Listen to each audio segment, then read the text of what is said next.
Magandang araw po sa lahat mga kapatid. Ihanda po natin ang ating mga sarili sa ating pagsamba.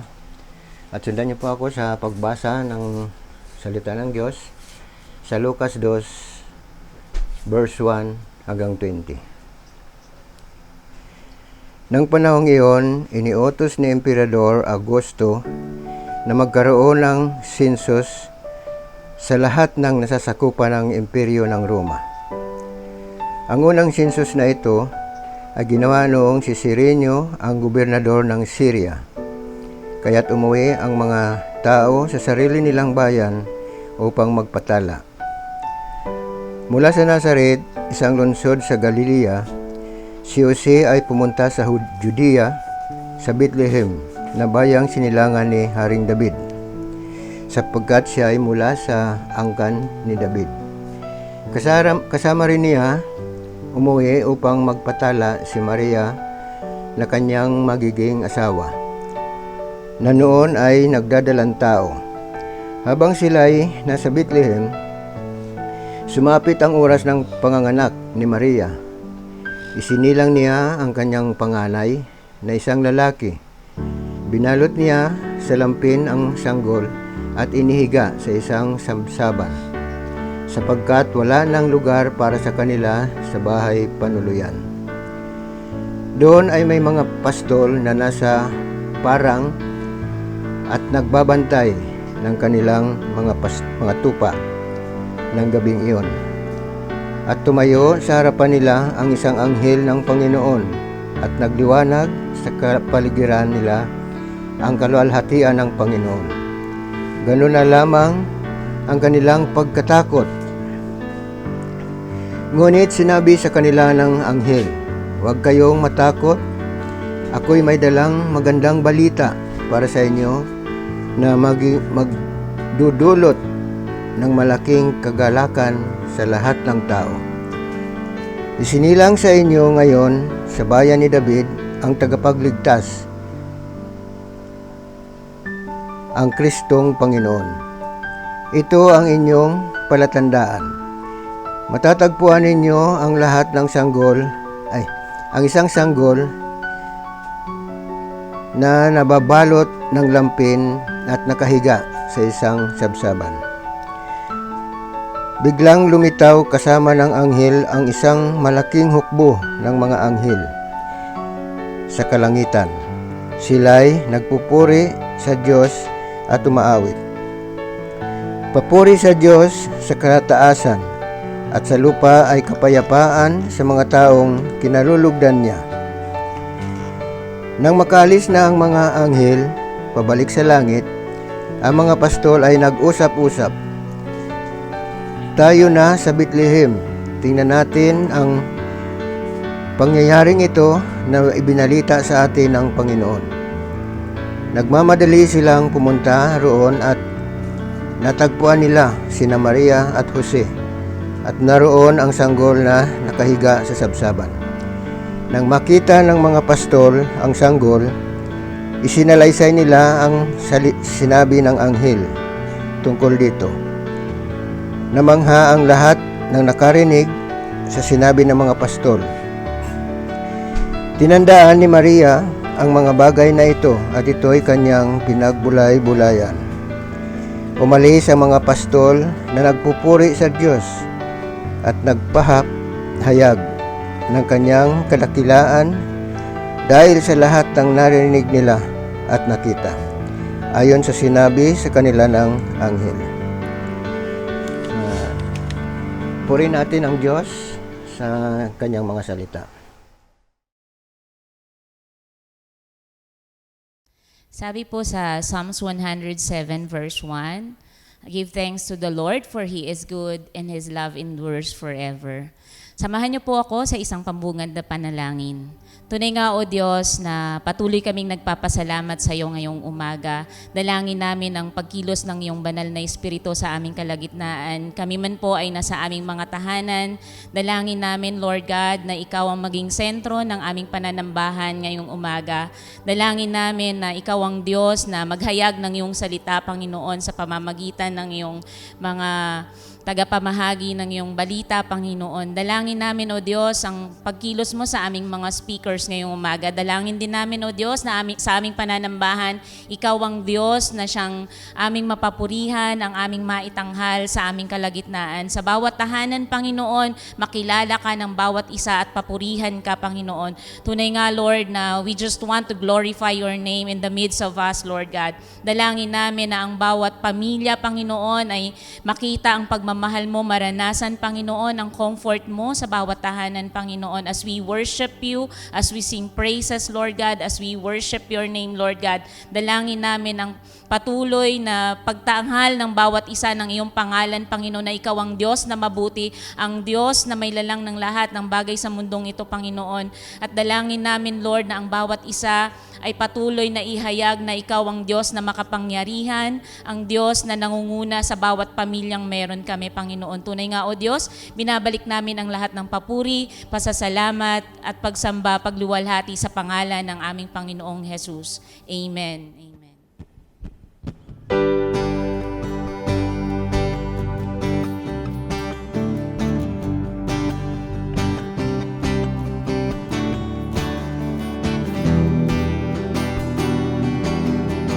Joy to the world, the Lord is come.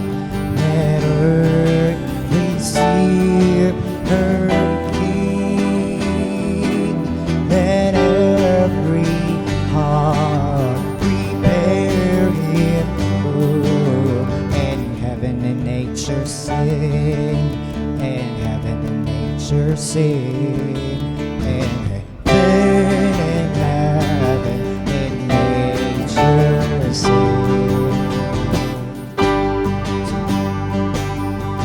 joy to the world, the Savior reigns. Let all their songs include wide fields and floods, rocks, hills and plains. Repeat the sounding joy, repeat the sounding joy, repeat the sounding joy. Joy, unspeakable joy, an overflowing well, no tongue can tell. Joy, unspeakable joy, rises in my soul, never lets me go. Heroes of word with truth and grace, it makes the nations prove the glories of His righteousness and wonders of His love, and wonders of His love, and wonders of His love. Joy, unspeakable joy, an overflowing well, no tongue can tell. Joy, unspeakable joy, rises in my soul, never lets me go. Joy, unspeakable joy, an overflowing well, no tongue can tell. Joy, unspeakable joy, rises in my soul, never lets me go. Joy to the world, the Lord is come. Let earth receive her King. Let every heart prepare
beautiful Savior,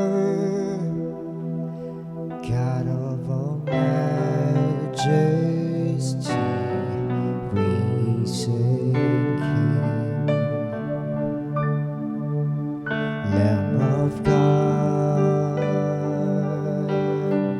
holy and righteous, blessed Redeemer, bright morning sun.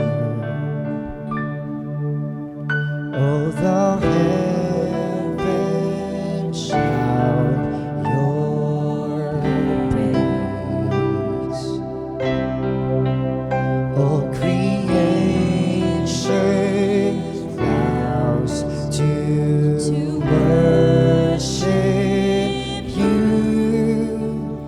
How wonderful, how beautiful, name above every name, exalted high. How wonderful, how beautiful, Jesus is your name, name above every name, Jesus,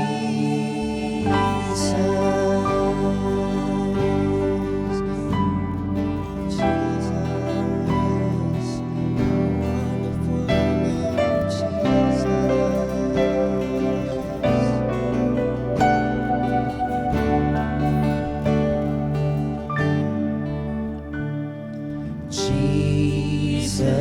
Jesus, beautiful Savior, God of all majesty, risen King, Son of God, holy and righteous, blessed Redeemer, bright morning star. Oh, the heavens shout your praise. All creation vows to worship you. How wonderful, how beautiful, name above every name, exalted high. How wonderful, how beautiful, Jesus your name, name above every name. How wonderful, how beautiful, Jesus. Remain exalted high. How wonderful,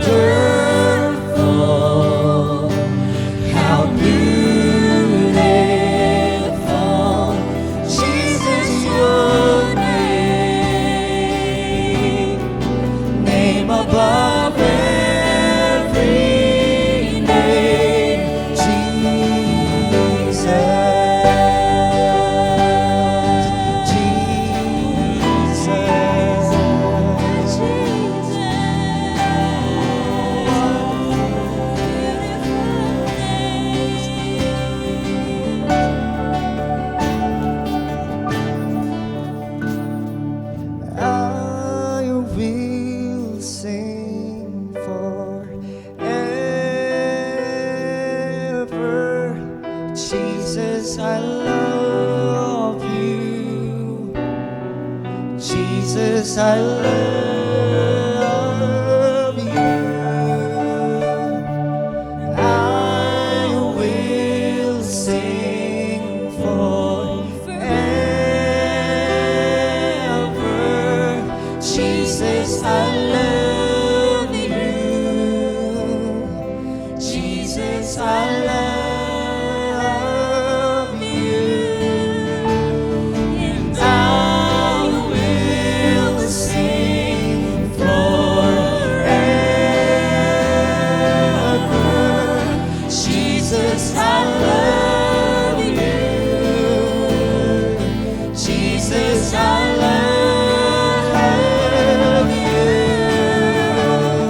And I will sing forever.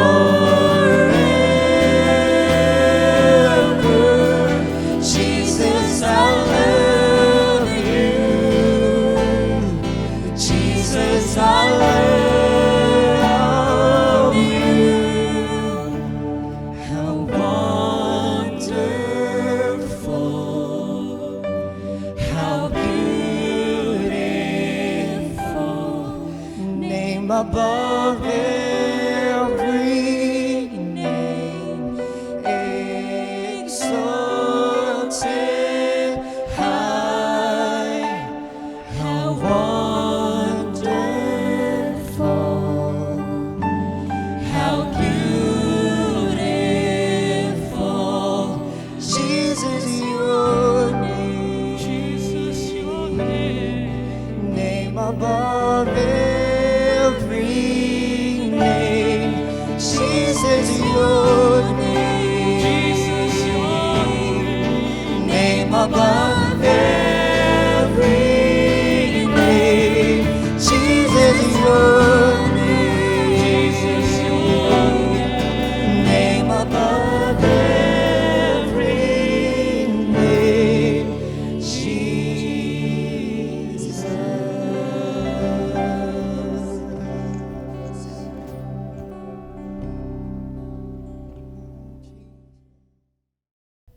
Isayas Kabanata 9, talata 6 hanggang 7.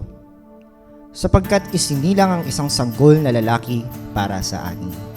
Ibibigay sa kanya ang pamamahala at siya ay tatawaging kahanga-hangang tagapayo, makapangyarihang Diyos, walang hanggang Ama, prinsipe ng kapayapaan. Magiging malawak ang kanyang kapangyarihan at walang katapusang kapayapaan ang ipagkakaloob sa trono ni David at sa kanyang kaharian. Itatatag niya ito at pamamahalaan ng may katarungan at katuwiran mula ngayon at magpakailanman. Isasagawa ito ni Yahweh na makapangyarihan sa lahat. Bago po ang pagbubulay ng salita ng Diyos, tayo po magkaroon muna ng panalangin ng pagsamba, pagpupuri at mga kahilingan sa ating Panginoong Diyos. Manalangin po tayo sa ating Ama sa Langit. Ama namin sa langit, sinasamba po namin kayo sa Espiritu at sa katotohanan. Sinasamba namin kayo sapagkat kayo lamang ang pinakamakapangyarihan sa lahat, lumikha ng langit at lupa. Sinasamba namin kayo sapagkat kayo lamang ang Diyos na nararapat sambahin, Panginoon ng mga Panginoon at Hari ng mga Hari. Makapangyarihan sa lahat, kayo may kontrol sa lahat ng bagay at sa inyo namin pinagkakatiwala ang aming mga buhay. Salamat po na kayo ang Diyos ng pag-ibig. Pinadala niyo ang inyong bugtong na anak, O Diyos, upang kami ay iligtas. Salamat po sa Kapaskuhan na nagpapaalala sa amin ng inyong dakilang pagmamahal, ng inyong pagliligtas sa bawat isa sa amin. Ngayong araw po na ito, Panginoon, pinupuri namin kayo ng buong puso. Iluluwalhati po namin kayo. At nananalangin, Panginoon, ang inyong pagpapala sa bawat pamilya na kasama po namin, Panginoon, ngayong araw po na ito. Pagpalaan niyo po sila sa lahat ng bagay. Patuloy na ingatan, bigyan ng kalusugan ang mga anak ay bigyan niyo ng karunungan sa kanilang pag-aaral, Panginoong Diyos. Sa mga magulang na naghahanap buhay, sa mga tatay, dalangin po namin ang patuloy niyong pag-iingat sa kanila at huwag niyo po silang pagkulangin sa lahat ng kanilang pangangailangan. Pagpalain niyo po, Panginoon, ang patuloy naming panambahan sa inyo. Pagpalain niyo po ang inyong iglesia, Panginoong Diyos, at patuloy naming malaman ang inyong kalooban, paging po sa mga pasya po namin sa buhay, sa dalangin po namin na magkaroon po ng tamang baksin, Panginoon, para po sa mga gustong magpabakuna. Muli, Panginoon, maraming mga bagay na nais naming pagkatiwala sa inyo. Ngunit alam po namin na kayong Diyos na mas sigit na nakakaalam ng lahat. Kaya sa inyo na po namin pinagkakatiwala ang aming buhay. Muli, sa inyo lamang po ang papuri, sa inyo lamang po ang parangal, sa inyo lamang ang kalwalatian. Glory to God in the highest. Purihin kayo ngayon at magpakailan pa man, sa pangalan ng aming Panginoong Jesus. Amen.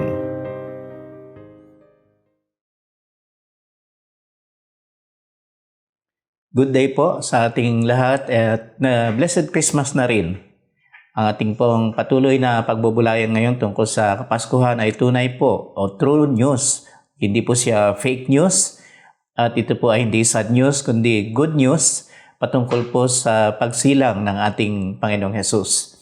Nasabi po natin ito ay tunay na kasaysayan o historical at ito ay nakapapalooban po ng mga tauhan, meron pong panahon, meron pong lugar at merong pangyayari. Ito po ang napapaloob sa isang history o kasaysayan. Gaya po ng binasa kanina po doon sa Lucas, Kabanatang 2, ang isa pong pangunahing tauhan dito na binabanggit ay si Cesar Augustus.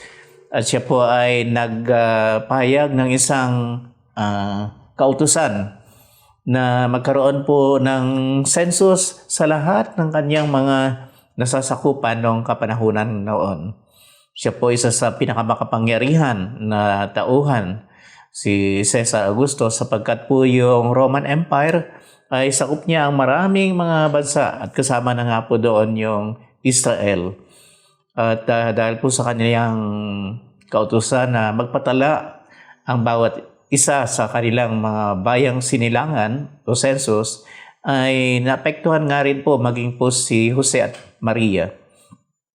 Hindi kagaya po sa panahon natin ngayon, pag may census kung saan ka nakatira, ay doon ka na ililista kung saan kang barangay o saan kang city. Pero nung panahon po nila kung saan ka pinanganak, ay doon ka dapat magpatala.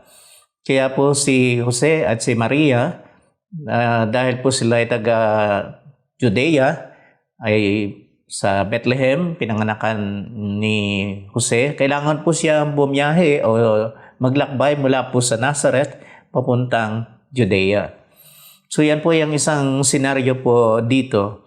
Sa isang banda parang isa lamang pong political issue ito na kailangan malaman ang lahat ng mga naninirahan sa nasasakupan ng Imperyong Roma. Ngunit ito po ay naging daan upang matupad ang hula ng Biblia na sa Mikas, Kabanatang 5, Talatang 2, na ang Kristo ay dapat ipanganak sa Bethlehem. Ang sabi nga, ikaw, Ephrata o Bethlehem, maliit ka sa bayan ng Juda, ngunit magmumula sa iyo isang pinuno na maghahari at magbibigay ng kapayapaan sa buong mundo. Kaya ito pong si Cesar Augustus na nasa isang palasyo, makapangyarihan sa lahat, nagbigay po ng isang proklamasyon ng census, ngunit hindi niya alam, yun ay naging daan para po sa katuparan ng kalooban ng Diyos. Kaya po ngayon, ang mga makapangyarihan, lahat po ng kanilang ginagawa na pinapayagan ng Diyos, sapagkat sabi nga natin, ang Diyos ang nagtatag ng bawat pamahalaan, hindi po nila lalaman na lahat po ng mga proklamasyon o lahat po ng mga kautusan ay magkakalakip po nagagawa para sa katuparan ng dakilang layunin ng Diyos, lalo na po sa kaligtasan ng mundo. Kahit hindi po nila alam. Kasi meron nga pong tunay na hari ng mga hari na siyang may kontrol ng lahat ng bagay. Kaya po ang sinasabi po ng presidente natin ngayon o ng presidente ng ibang bansa ay magkalaki po yan na gagawa para matupad ang nilalayo ng Diyos sa buong mundo.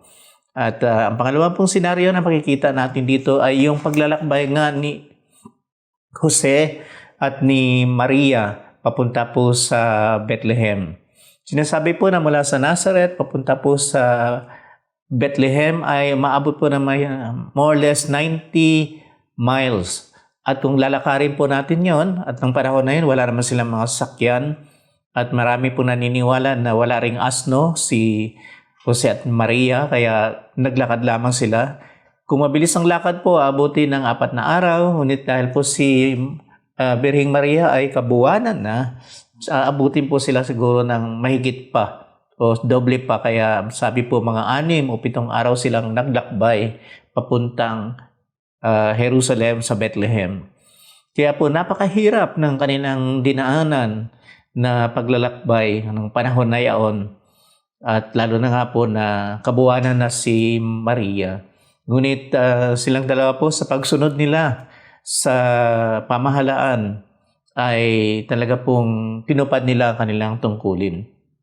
Kaya ngayon po yung mga pinapatupad ng ating pamahalaan para naman sa ikabubuti natin, lalo na po sa pag-iingat natin laban sa COVID. Hindi man tayo natatakot, nag-iingat lang po naman tayo na hindi na tayo maging problema ng ating bansa, ay hindi naman siya gaanong kahirapan katumbas nung ginawa nga ni Jose at ni Maria na paglalakbay.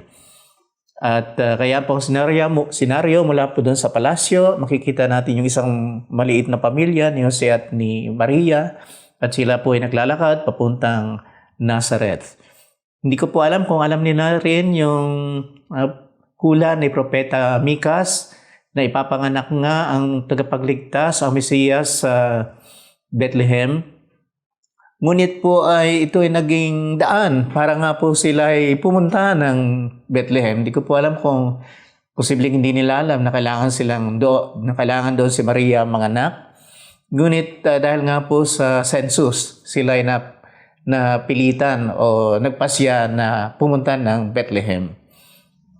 Kaya po minsan yung mga pangyayari nga sa buhay natin, di natin alam, ngunit bahagi ito ng destiny o ng nilalayo ng Diyos sa buhay natin. Kahit kuminsan parang hindi natin naintindihan, mahirap ang mga pangyayari, maraming mga kalamidad na dumadaan sa buhay natin, at maraming kahirapan na nangyayari. Ngunit kung tuloy-tuloy po tayo sa pagtupad sa kalooban ng Diyos at pagsunod sa nararapat, ito ay magiging daan pa rin ng katuparan ng lahat ng plinano ng Diyos sa ating buhay.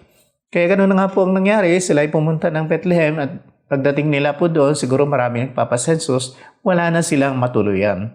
Kaya doon po sa binasa nating kasaysayan ay salamat, merong isang nagmagandang loob, meron siyang kulungan ng mga hayop, at sabi niya dito, pwede kayong mag-stay, pwede kayo rito magpahinga. Kaya po nga doon nga sila sa stable, tumuloy o sa kulungan ng mga hayop. At hindi na nga po nagtagal, doon na inabot ng panganganak si Maria. Kaya nga po ang Panginoong Yesus ay pinanganak sa kulungan ng hayop, at merong sabsaban, hiniram nila doon, inilagay yun sa kainan ng mga hayop ang Panginoong Yesus. Kaya po ang unang nagpahiram na rin ng kanyang tirahan at ng kanyang mahigaan, ng kanyang sanggol ay mga hayop po na nandoon po sa Bethlehem. At ito po isang pangkaraniwan na pangyayari, yung merong ipinanganak at tahimik ang panahon na yon, at wala namang news, walang camera para po ipahayag ang pagsilang ng tagapagligtas. Kaya po simpleng kapanganakan lang ang nangyari sa ating Panginoong Yesus. Ang pangatlo pong senaryo makita natin doon ay doon sa kabukiran, na binasa rin po kanina, na doon ay may mga pastol na nagpupuyat, nagbabantay sa kanilang mga tupa para hindi po manakaw at saka masila ng mga mababangis na hayop.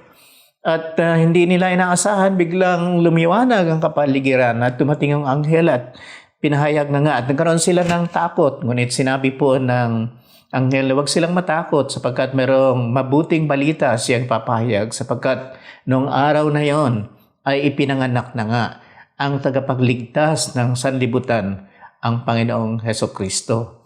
At pagkatapos nun, biglang naglabasan po yung sinasabi po heavenly host o hukbo ng mga anghel sa kalangitan doon sa kabukiran at sabay-sabay sila pong nagdiwang at umawit at sinabi nila na papuri sa Diyos sa kaitaasan at sa lupa'y kapayapaan sa mga taong kinalulugdan ng Diyos. Kaya po ito isang papuri at pagsamba sa pagsilang ng ating Panginoong Hesus. Saan po unang pinahayag ang pagsamba sa pagsilang ng Panginoong Hesus? Doon po sa kabukiran.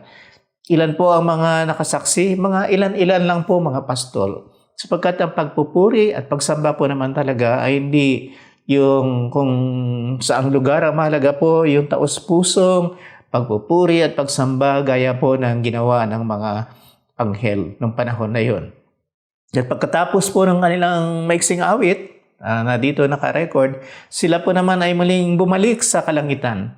So bumaba po lamang sila dito para maghandog ng awit dito po sa mundo at marinig po ng mga ilan-ilang na mga pastol.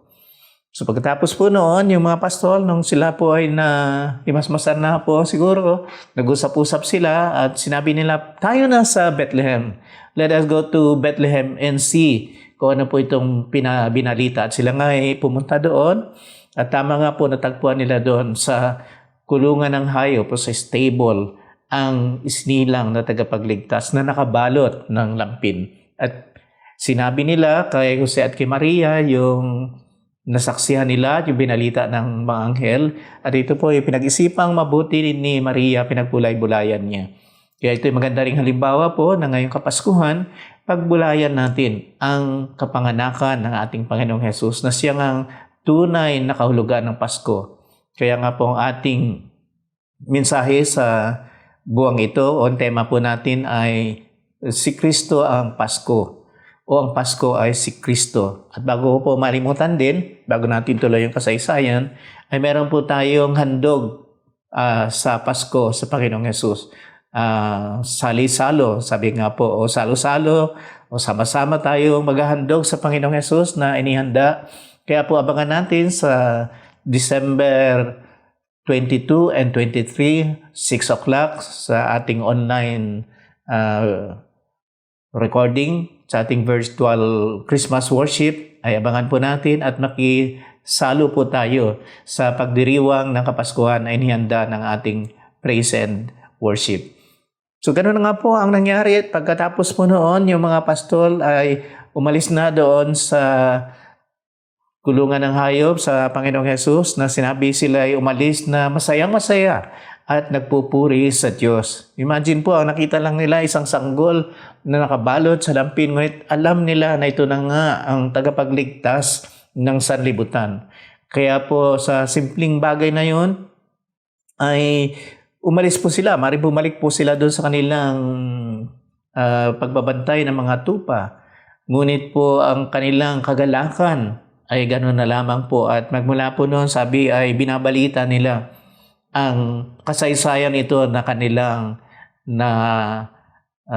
ranasan, lalo na po doon sa parang kung saan po nila nakita ang mga anghel. Kaya posible po na isa ring dahilan bakit naisulat ito dahil sa kwento po ng mga pastol.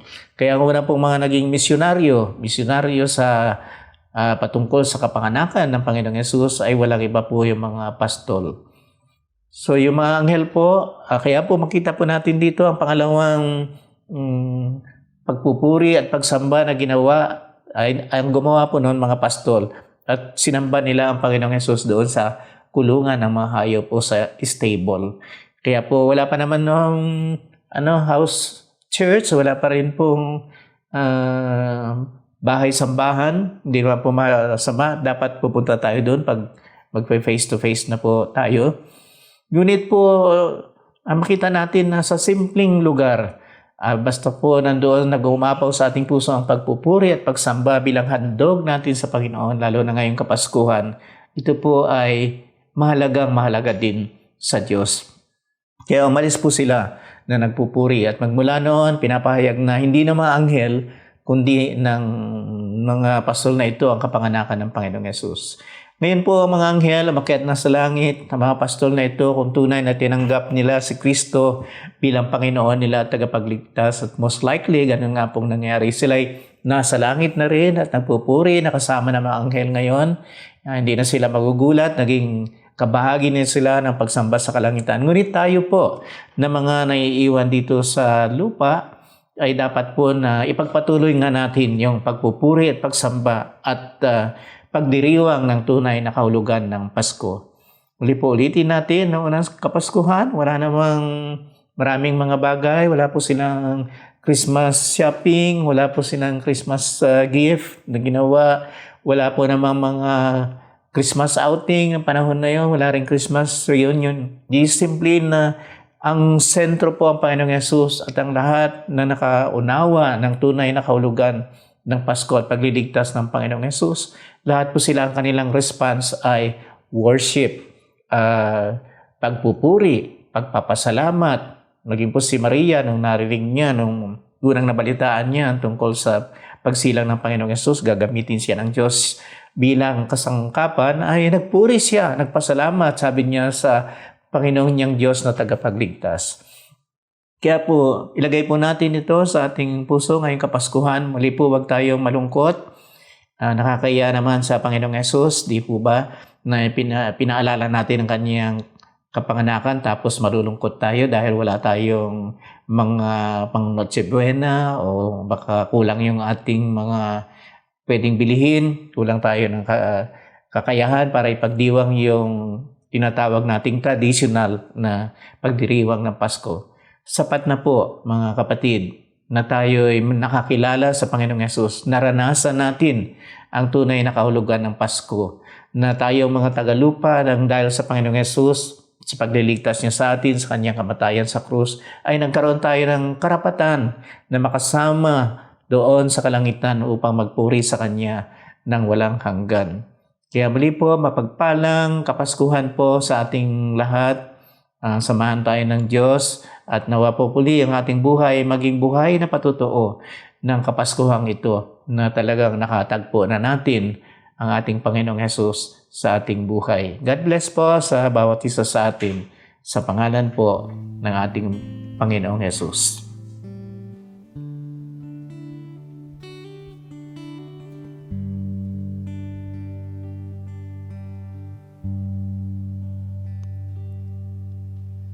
Christmas is about His glory.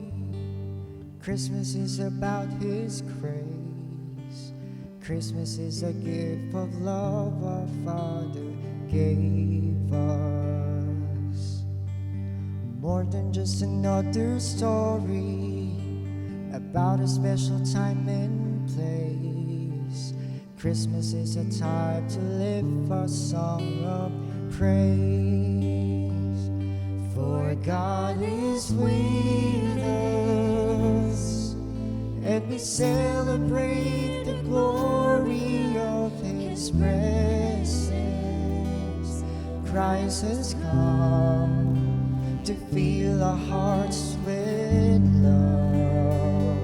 He came to save us, King of kings and Lord of lords. His name is Jesus, God with us, Emmanuel has come.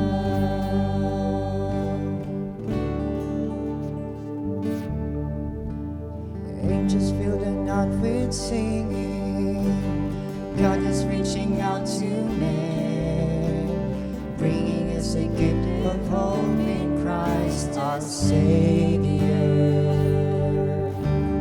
More than just a time of giving, this is God's eternal plan, and Christmas is the reason we can sing again. For God is with us,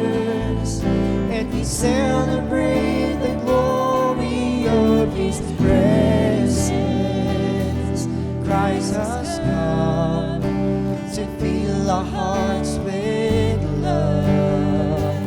He came to save us.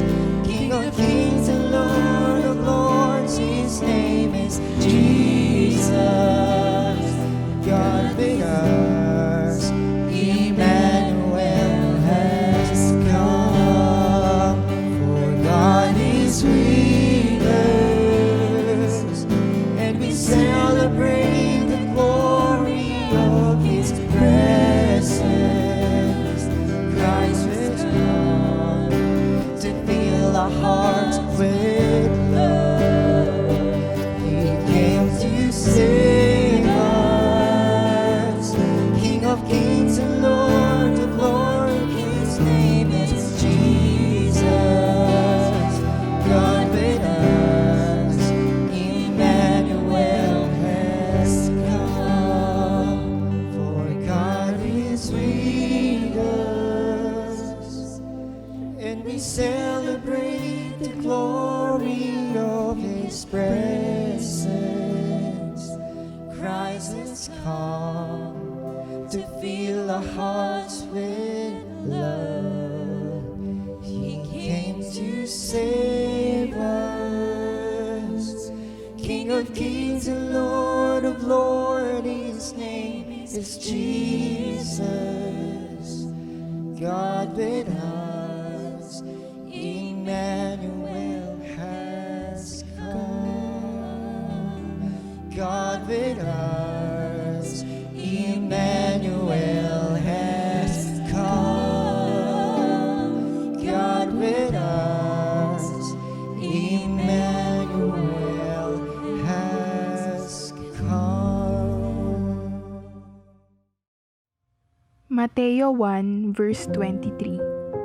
Maglilihi ang isang dalaga at manganganak ng isang lalaki at tatawagin itong Emmanuel, ang kahulugay kasama natin ang Diyos. Ikalawang Pedro 3 verse 18. Ayon sa kagandahang loob ng Diyos, magpatuloy kayo sa paglago sa kabutihan at sa pagkakilala sa ating Panginoon at tagapagligtas na si Hesukristo. Sa Kanya ang kapurihan ngayon at magpakailanman. Amen.